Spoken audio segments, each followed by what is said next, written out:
I believe that today is the day that this thing will finally move under its own power. We'll see if we will drive it out to the garage because it is raining a lot here today, and judging by the forecast, it seems like it will be doing that all day. So yeah, we'll see, but hopefully we can try and drive it out of here. Maybe not drive it out on the property yet because I don't think we'll have brakes today, but I want to have it move under its own power at least. So we have a bunch of stuff to do here today, but I think we're gonna manage. Before we do that, I just gotta tell you that yesterday I made a deposit on something very, very cool. And we'll see when I pick it up. I'm not gonna say what it is right now because I have only made a small deposit, and the problem right now is that this thing is located 800 kilometers away from me. I don't know how long that is in miles, but I can tell you that driving with a trailer, it's about a 10-hour one trip. So 10 hours there, load it and do whatever and drive 10 hours home. So I'm not sure how I'm gonna plan that. And where I live right now, we don't have a lot of snow, but where he lives, they have like 12 inches of snow on the ground right now, and he said that they will be getting 8 more inches this weekend. So there's a lot of snow there, icy roads, and I really don't like driving on icy roads with a trailer. So we'll see. He gave me 3 months to pick it up, which was very generous. So yeah, we'll see. Something really cool is coming. It's a proper muscle car with the right numbers. It's a big block, original big block car. It's not a Chevy, especially not a Chevelle. But yeah, that's about what I'm gonna tell you right now. It will be coming up here in the future. And yeah, it's something cool. And it's about as rusty as this thing. So yeah, enough of that. Now we're gonna work towards getting this thing drivable. So I'm gonna start with putting on the header gaskets with some high temp RTV. So hopefully they won't leak. Then I was planning to put on the exhaust, but I think I'm gonna wait a little bit with that and cut up the floor so we can get in the shifter before the exhaust. So when we have the shifter in, we put on the exhaust, then we can do all the clutch stuff and steering column, and everything is going to start falling in place. I don't think we will have to fabricate anything today, or at least very little. So we're just gonna put on stuff and making good progress. I hope. Maybe we get caught on something. But anyway, now I need to stop talking and start working. So finally, we have the headers permanently installed.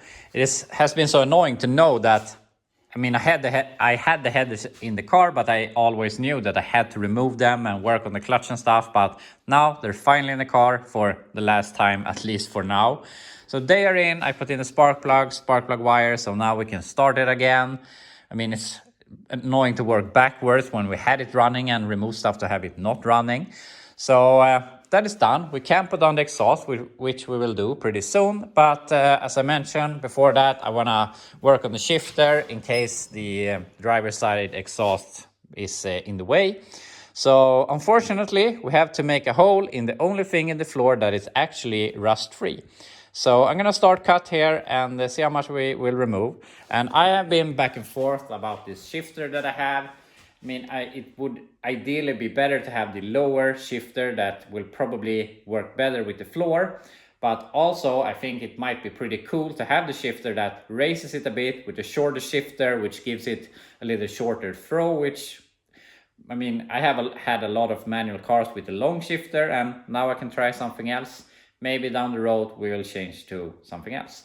So yeah, for now we're gonna run with what we have, and we're gonna make a huge hole, and then we have to fix that, but that will be down the road. So yeah, I will be back when I have the shifter in place.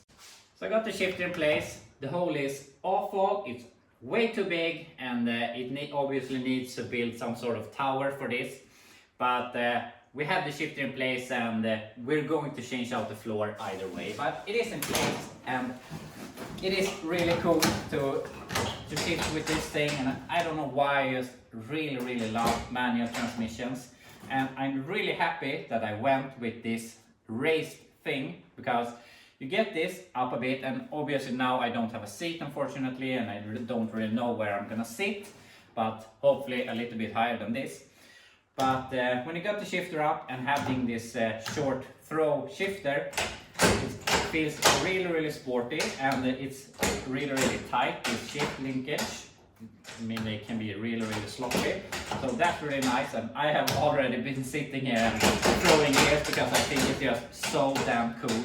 And people often question me why I have to put manual transmissions and everything, and I can't really explain it. If you don't get it, you don't get it, but I just feel it's so damn cool with this. And if you never have tried something like this, you can't really argue, because it is nothing like driving a more modern manual transmission. So if you ever get the possibility, you should definitely try. So yeah, in my opinion, manual transmissions are superior. And I mean, I would rather have an inline 6-cylinder on this thing with like 140 horsepower and having this thing than having a big block with an automatic transmission, because the automatic, for me, it just ruins everything. So this is the way to go, in my opinion. So this is done. Now we have to start messing with the pedals and connect that. And we're gonna fix the exhaust. So I'm gonna think a little bit what we're gonna do now. And yeah, now we can just bolt on stuff. Exhaust in place. So now I can check that off the list. So now things are really going to start coming together here. So now we can start assembling the clutch pedal stuff. And I have painted the C-bar, so that's going to dry. So we're a little bit stuck there for now. When that is dry, I'm going to put this together and see if I have to make that hole bigger. That is the metal piece that is supposed to go around the steering column. The steering column comes out of that hole. So obviously we have to fix that hole, remove that, put that on the steering column. And speaking of the steering column, I think we're gonna work a little bit on both that and on the clutch stuff at the same time, because I want to do some modifications to the steering column. We could bolt it right in, but since we're going manual, I never think we're going to go automatic, and especially not column automatic. So we're gonna remove this. We're gonna cut this off, gonna fill in the hole with some filler and make that look nice. I'm gonna remove this thing that isn't even a Chevy thing. It's obviously a Pontiac thing, having the shifter indicator here. We're gonna remove this shark fin thing to make it look like a manual steering column. And we also obviously need to remove the steering wheel because we're gonna change it. And also I don't have any keys for this. And I have a new tumbler that we're gonna put in it. So yeah, I'm gonna start working with this. And at the same time, I'm gonna work with the clutch pedals.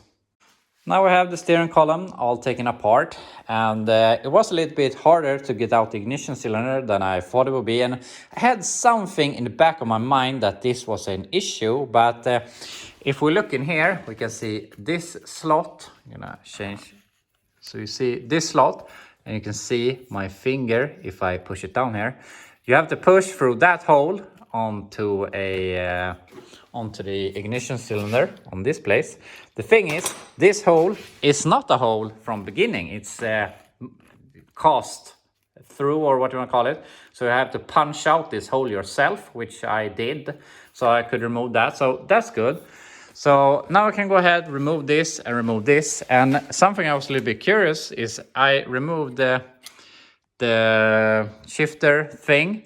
And I saw this, I'd never seen that before, and that is just a little bulb to make the shifter indicator light up, which I think was pretty neat. But we're gonna cut this, take some body filler and together all of that.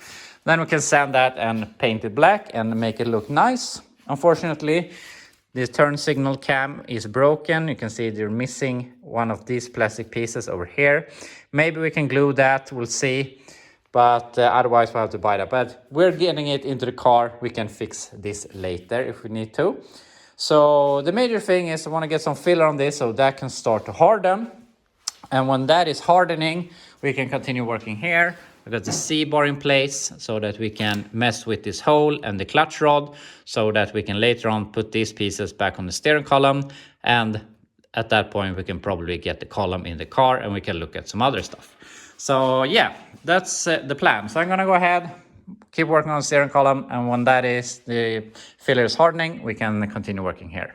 Here's how far I've gotten with the steering column. So here was the shark fin, and here obviously was the shifter. So I'm just gonna put in some tape or something here so I don't fill it with filler. So I'm gonna fill this, fill all of this, and then we can sand it. So while that hardens, we're gonna work on the pedals. So yeah, put some plastic filler on this. Here we have the steering column finished for paint. So I'm gonna spray on some filler spray and then paint it black, and then it will have to do. I made some scratches that are pretty deep, so I think we can fill them out and it will look good. So we're gonna spray all of this all the way down to here to make it look good. Then we can put that in the car. And while I have been waiting for the plastic filler to dry, I have filed out this hole. So now this is ready to put on the steering column, and we can paint that rod that goes from the C-bar to the pedal and connect that properly. And the clutch pedal will be done, and then soon we can put in the steering column. Got some filler on the steering column and it looks great, besides those little dots there that I hope will fill out if I spray some more. So that's on its way, but unfortunately I feel like I need the steering column now to put that in the car with those metal pieces on its sides, because then I need to get the rod through the hole that is in that piece. So I feel like I can't really finish the clutch or finish the steering column at the moment. They're canceling each other out.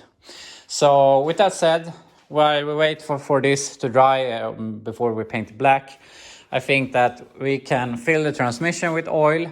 That is probably just empty. And then I'm going to remove the diff cover and see how the rear axle looks, and fill that up with oil so we know that we have oil everywhere. So I'm gonna do that. I removed the rear diff cover, and there wasn't really anything too much to talk about.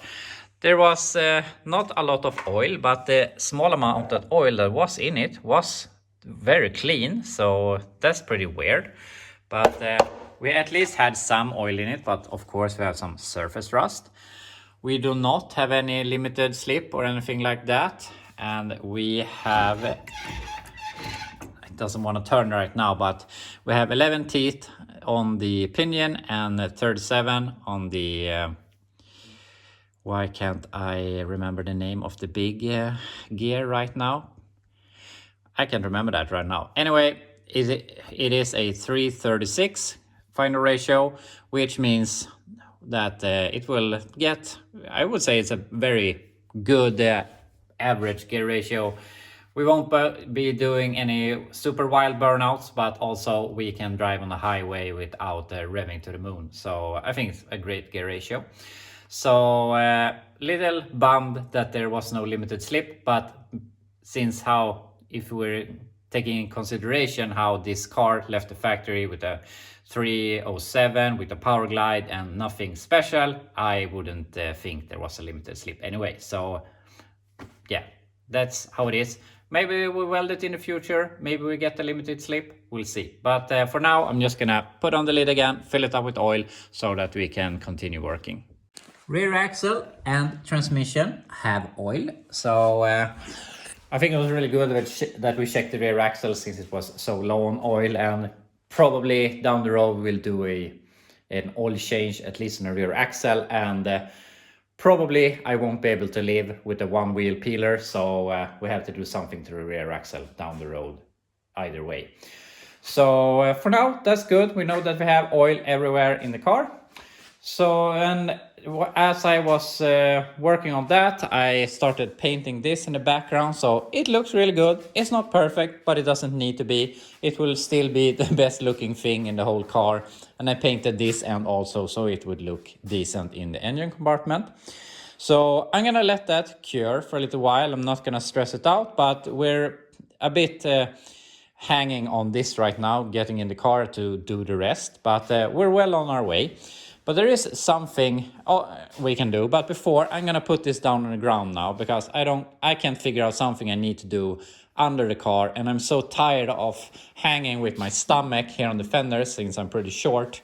So I wanna get this down on the ground, but then we can figure out how we're gonna attach the throttle so that we can obviously one part of driving the car is be able to give it some gas. So yeah, we're gonna figure that out. But I'm gonna swipe the floor, put it down on the ground, then we're gonna look at the carb. We had the car down on the ground, and finally it's starting to sit right. Wheel angle starting to look a little bit better. But if we look at that wheel, it's maybe a little bit turned out. And then we go to this side, and it is also turned out. So we need to do some real alignment on this thing. But either way, it's on the ground, and I have been working with the gas pedal here. And this is not done by a long shot, but I mean, I don't want the spring to be this stressed, so I want to maybe change the spring. I'm gonna drill a hole and do stuff like that. But this is temporary. I'm running out of time for the day, and I really want to try and just scoot it forward, scoot it back, and see if the clutch works, transmission, and everything like that. So we're gonna do this better, but at least for now we can push the pedal, and the carburetor will do what it's gonna do. So for now the throttle is done, and the steering column has dried up. So I'm gonna start putting that in, and we can put the clutch pedal in, and yeah, all of that. So yeah, we're gonna hustle here to be able to try and drive it today. Steering column is in place. This rod is in place. There are some small tweaks I have to do. The locking pin on the inside doesn't really fit, and we need to do a release stop for the clutch so that the pedal can't travel too far, because then the rod underneath will fall down and we lose all clutch, which won't be good since now we don't have any brakes. And I am going to try and start this soon, and I won't connect the steering column, so we won't be able to turn it off either. So I really don't want this to fall out, but we will have to fix that. But we have a clutch pedal that works. I put in the steering column, but the steering wheel is just temporarily. I haven't put anything back in the column, so we have to put all of that back. But at least for the first time we can turn the steering wheel. It has always been locked since we were missing keys, but now we can turn the wheels. So yeah, that's just an improvement by itself. So I try to sit here because now I want to start it, try the clutch, see if we can move forward and backwards. But I can't sit on the floor. It's one thing driving an automatic car without a seat or something, but driving a manual, when you have to push the pedal and you're sitting like whatever, that doesn't really work. So I got to figure something out so that we can sit on something. Then we're gonna try and drive this. Seat fixed. I just put it in with a ratchet strap through the holes in the floor. So I mean, it's in there decently, but it isn't really perfect for me. I would need to get up a bit to see out the windshield, but it will work for what we're doing now. I also feel the shifter is very long forward, so might have to do something with that, but we're not going to do too much before we have the seats we will eventually be going with. And yeah, so we can push the throttle, we can shift, we can clutch, we can steer. We can't brake, and we will not be able to turn off the car. So for now, I mean, we could drive it out of the garage just for the hell of it and just driving it out, but it's very rainy. I don't want it to get wet. It doesn't really matter, but also we don't have any stress for anything. We might as well just test it today, do the rest of the small work tomorrow to make it more drivable, fix the electrical system so we can start it from the inside, fix the last things on the clutch, maybe even I have a master cylinder for it, maybe we can get one wheel to work or something. So yeah, we don't have to push our luck, but I want to just put it in gear, see if we can just get it to move inside. That will be a win for me. So yeah, start it up and see how it goes. So I have actually already started it to make sure that it idles, but this thing starts really easy and idles really nice. So we will probably just have to do like this and it will start.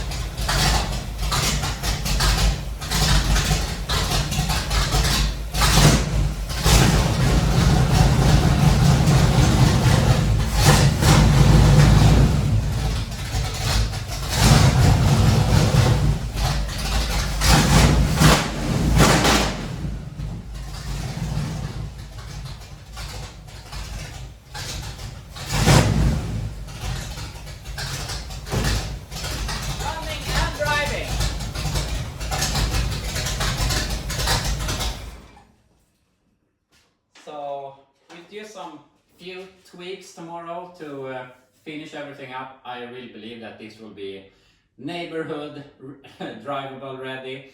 We have to do a lot of stuff before it is streetable, but maybe we can get some brakes tomorrow. We'll see. It depends on the condition, if anything starts to leak. But I have checked the brakes before when I changed the wheels, and they look to be in workable condition. They don't look perfect, but also they don't look horrible.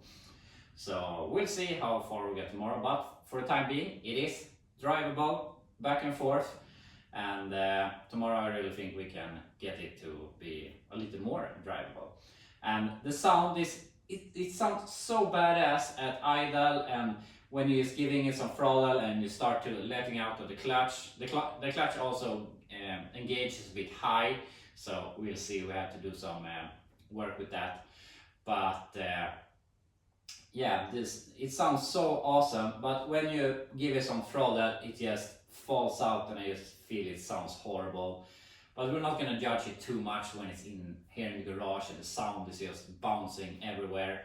So we'll see when it's outside, but for now I'm really happy where we're at, and tomorrow I really think we can drive this thing. So thank you so much for watching, and I will see you tomorrow.